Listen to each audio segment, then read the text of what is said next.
Hello friends, இந்த வீடியோவில் Java programming லாங்குவேஜில் டெசிஷன் மேக்கிங் ஸ்டேட்மெண்ட்ஸ் தான் நம்ம பார்த்துட்டு வந்துட்டுருக்கோம். ஸோ ஆல்ரெடி பார்த்திங்கன்னா if statement, if else statement, if else statement இதெல்லாம் பற்றி பார்த்தோம்.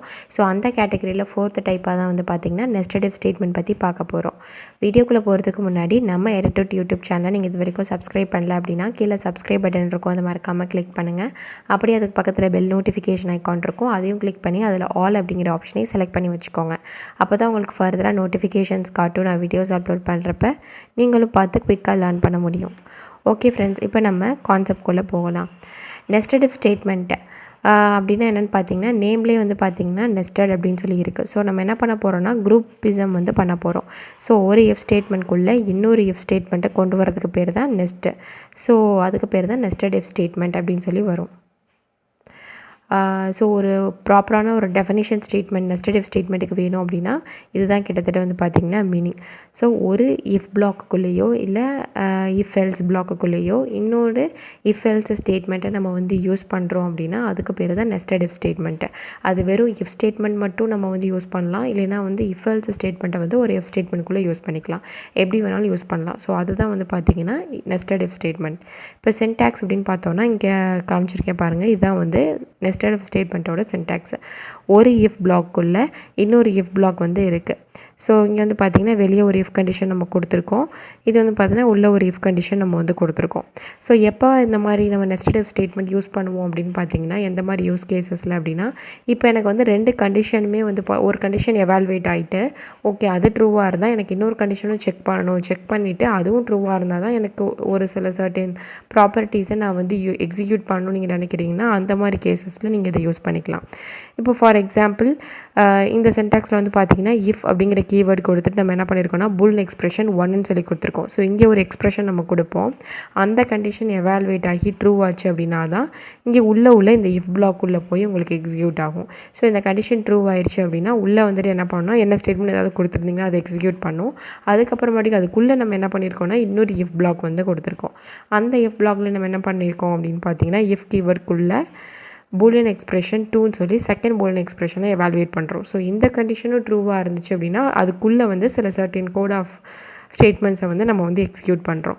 ஸோ இந்த மாதிரி எனக்கு ரெண்டு கண்டிஷன்ஸ் டெஸ்ட் பண்ணிவிட்டு, அதாவது சைமல்டேனியஸாக இல்லாமல் ஃபஸ்ட்டு இதை கண்டிஷன் எவால்வேட் பண்ணிவிட்டு சம் ஸ்டேட்மெண்ட்ஸ் எக்ஸிக்யூட் ஆகிட்டு அடுத்து நான் என்ன பண்ணுறேன் இன்னொரு கண்டிஷன் எவால்வேட் பண்ணுறேன். அப்போ எனக்கு சில இதை நான் பிரிண்ட் பண்ணணும், இல்லை சில சர்டின் ஆப்ரேஷன்ஸை பெர்ஃபார்ம் பண்ணணும் அப்படின்னா அந்த மாதிரி கேசஸில் நம்ம நெஸ்டட் இஃப் ஸ்டேட்மெண்ட் யூஸ் பண்ணலாம். இப்போ ஃபார் எக்ஸாம்பிள் என்ன ஒரு simple program online Java compiler டூல்லே எழுதி வச்சுருக்கேன். ஸோ இதில் நம்ம பார்த்திங்கன்னா நெஸ்டட் இஃப் ஸ்டேட்மெண்ட்டுக்கு ஒரு எக்ஸாம்பிள் ப்ரோக்ராம் பார்க்கலாம். ஸோ அஸ் யூஷுவல் எப்பவும் போல் ஒரு டெஸ்ட் கிளாஸ் நான் எடுத்துகிட்டு மெயின் ஃபங்க்ஷன் அதில் எழுதி வச்சுருக்கேன். அந்த மெயின் ஃபங்க்ஷன்லேருந்து நம்ம என்ன பண்ணுறோம் அப்படின்னா நமக்கு தேவையான கோடு நம்ம எழுதியிருக்கோம். ஸோ நம்ம என்ன பண்ணியிருக்கோம்னா அந்த எக்ஸாம்பிளுக்காண்டி 2 வேரியபிள்ஸ் எடுத்திருக்கோம், எக்ஸு ஒய்ன்னு. ரெண்டுவே பார்த்திங்கன்னா இன்டீஜர் வேரியபிள்ஸ். ஸோ எக்ஸ் அப்படிங்கிற இன்டீஜர் வேரியபிள் பார்த்திங்கன்னா 30 அப்படிங்கிற வேல்யூ நம்ம யூஸ் பண்ணியிருக்கோம். அதுமாதிரி ஒய் அப்படிங்கிற இன்டீஜர் வேரியபிளில் பார்த்திங்கன்னா 10 அப்படிங்கிற வேல்யூ ஸ்டோர் பண்ணி வச்சுருக்கோம். ஸோ நெக்ஸ்ட் நம்ம என்ன பண்ணுறோன்னா நெஸ்டட் இஃப் கான்செப்ட் இது இல்லையா, ஸோ ஃபஸ்ட் என்ன பண்ணுறோன்னா ஒரு இஃப் பிளாக் எழுதுகிறோம். ஸோ இஃப்ங்கிற கீவேர்டு பேரந்தசிஸ்குள்ளே அடுத்து என்ன பண்ணுறோன்னா நம்மளோட பூலியன் எக்ஸ்பிரஷன் 1 கொடுக்குறோம். இங்கே நம்ம என்ன பண்ணுறோம் அப்படின்னா நம்ம என்ன வேல்யூஸ் இங்கே நம்ம பாஸ் பண்ணுறோமோ வேரியபிள்ஸ்க்கு அதே வேல்யூஸ் கொடுத்து நம்ம ஃபஸ்ட்டு எக்ஸிக்யூட் பண்ணி பார்ப்போம் எப்படி அவுட்புட் வருது அப்படின்னு. ஸோ என்ன பண்ணுறோன்னா எக்ஸ் இஸ் ஈக்குவல் டு எக்ஸுங்கிறது என்னென்னா இங்கேருந்து உங்களுக்கு இந்த வேரியபிள்லேருந்து வேல்யூவை எடுத்துக்கும். ஸோ இங்கே ஒரு பூலியன் எக்ஸ்பிரஷன் இல்லையா, ஸோ பூலியன் ஆப்ரேட்டர் நம்ம யூஸ் பண்ணுறோம். பூலியன் ஆப்ரேட்டர்ஸில் பார்த்திங்கன்னா இந்த டபுள் ஈக்குவல் டு பார்த்திங்கன்னா ரிலேஷனல் ஆப்ரேட்டர்ஸும் நம்ம யூஸ் பண்ணிக்கிறோம். ஸோ இது பார்த்திங்கன்னா கண்டிஷன் உங்களுக்கு ஈக்குவலாக இருக்கா அப்படின்னு சொல்லி செக் பண்ணும், லெஃப்ட் சைடும் ரைட் சைடும். ஸோ எக்ஸோட வேல்யூ இங்கேருந்து எடுத்துக்கும் ஈக்குவல் டு 30 அப்படிங்கிற நம்ம ரைட் ஹேண்ட் சைடு ஒரு வேல்யூ ஜஸ்ட் நம்ம இதே இதுக்கு உள்ள வேல்யூவை ஈக்குவலாக நம்ம கொடுத்துருக்கோம். ஜஸ்ட்டு இப்போ நெஸ்டட் இஃப் ஸ்டேட்மெண்ட் கரெக்டாக எக்ஸிக்யூட் ஆகுதா இல்லையான்னு சொல்லி டெஸ்ட் பண்ணுறதுக்காண்டி. ஸோ ஃபஸ்ட் கண்டிஷன் நம்ம எழுதிட்டோம் இஃப் அப்படிங்கிறது, அதுக்கு பக்கத்தில் ஒரு பூலியன் எக்ஸ்பிரஷன் 1 எழுதியிருக்கோம். அது என்ன பண்ணுதுன்னா வரக்கூடிய எக்ஸோட வேல்யூ 30க்கு ஈக்குவலாக இருக்கா இல்லையான்னு சொல்லி டெஸ்ட் பண்ணுது. ஸோ அந்த கண்டிஷன் ட்ரூவாக இருந்தால் நம்ம என்ன பண்ணுறோன்னா அதுக்குள்ளே ஆக்சுவலாக இந்த கர்லி பிரேஸோட தான் இங்கே வந்து எண்ட் ஆகுது. ஸோ இந்த இஃப் பிளாக்குள்ளே நம்ம என்ன பண்ணியிருக்கோம் அப்படின்னா இன்னொரு இஃப் பிளாக்கை நம்ம கொண்டு வந்திருக்கோம். ஸோ இதில் நம்ம என்ன பண்ணியிருக்கோம்னு பார்த்தீங்கன்னா அதே இஃப் கீவேர்டு பேரந்தசிஸ்குள்ளே இன்னொரு ஒரு பூலியன் எக்ஸ்பிரஷன் 2 வந்து நம்ம கொடுத்துருக்கோம். ஸோ சின்டாக்ஸில் உள்ளபடி பார்த்தீங்கன்னா அதே எக்ஸாம்பிள் தான் இங்கேயும் இருக்குது. ஸோ இதில் என்ன பண்ணுறோன்னா ஒய்யோட வேல்யூ நம்ம கொடுக்குறோம். ஸோ ஒய் வந்து பார்த்திங்கன்னா ஈக்குவல் டு 10 சொல்லி நம்ம கண்டிஷன் செக் பண்ணிவிட்டு அதோட வேல்யூ வந்து நம்ம இங்கே பிரிண்ட் பண்ணி காட்டுறோம். ஸோ என்ன பிரிண்ட் பண்ணோம், ஜஸ்ட் இஃப் கண்டிஷன் அப்படின்னு சொல்லிட்டு x is equal to 30 y is equal to 10 சொல்லி பிரிண்ட் பண்ணுறோம்.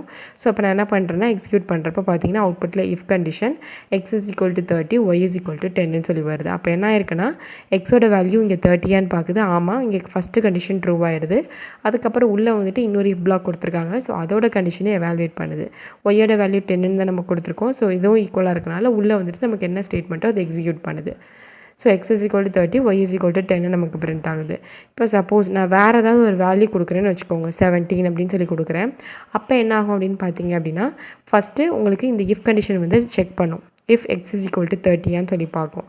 ஆமாம், எக்ஸோட வேல்யூ வந்து என்னது 30 தான்.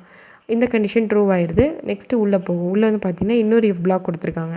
இதில் வந்து பார்த்திங்கன்னா y equal to 10 செக் பண்ணுது. ஆனால் இங்கே ஒய்யோட வேல்யூ 17. ஸோ இப்போ கண்டிஷன் ஃபால்ஸ் ஆகிறதுனால நமக்கு தேவையான செட் ஆஃப் ஸ்டேட்மெண்ட்ஸ் எக்ஸிக்யூட் ஆகாது.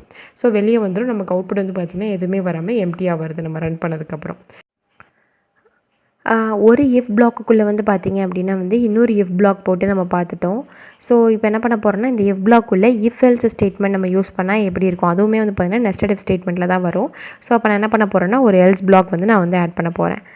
ஸோ இந்த எல்ஸ் பிளாக்கு இதுக்கு ஒரு க்ளோசிங் braces. ஸோ இந்த எல்ஸ் பிளாக்ல நம்ம என்ன பண்ணுறோம் அப்படின்னா வந்து just so X is equal to 30 and Y is equal to 10 தவறாமல் வேறு எந்த வேல்யூஸ் வந்தாலும் நமக்கு இந்த எல்ஸ் பிளாக் தான் எக்ஸிக்யூட் ஆக போகுது. ஸோ நம்ம என்ன பண்ணுறோன்னா வந்து ஒய் இஸ் ஈக்குவல் டு அப்படின்னு சொல்லி நம்ம ஜஸ்ட் பிரிண்ட் பண்ணுறோம். So else condition x is equal to 30 and Y is equal to அதோட வேல்யூ நம்ம வந்து பிரிண்ட் பண்ண போகிறோம். ஸோ அதுக்கு நான் என்ன பண்ணுறேன்னா வந்து இப்போ நான் ரன் பண்ணுறேன். X is equal to 13 y is equal to 17 நான் கொடுக்குறப்ப வந்து பார்த்தீங்கன்னா எனக்கு இந்த ஃபஸ்ட்டு இஃப் பிளாக் வந்து பார்த்தீங்கன்னா எக்ஸிக்யூட் ஆகிருக்காது. ஸோ ஃபஸ்ட் என்ன வரும், ஃபஸ்ட்டு இஃப் கண்டிஷன் இந்த பூலியன் எக்ஸ்பிரஷன் 1 வந்து டெஸ்ட் பண்ணோம். எக்ஸோட வேல்யூ 30 ஆமாம் கண்டிஷன் ட்ரூன்னு சொல்லி வந்தோன்னா உள்ளே வந்துட்டு செகண்ட் கண்டிஷனை எவாலுவேட் பண்ணோம்.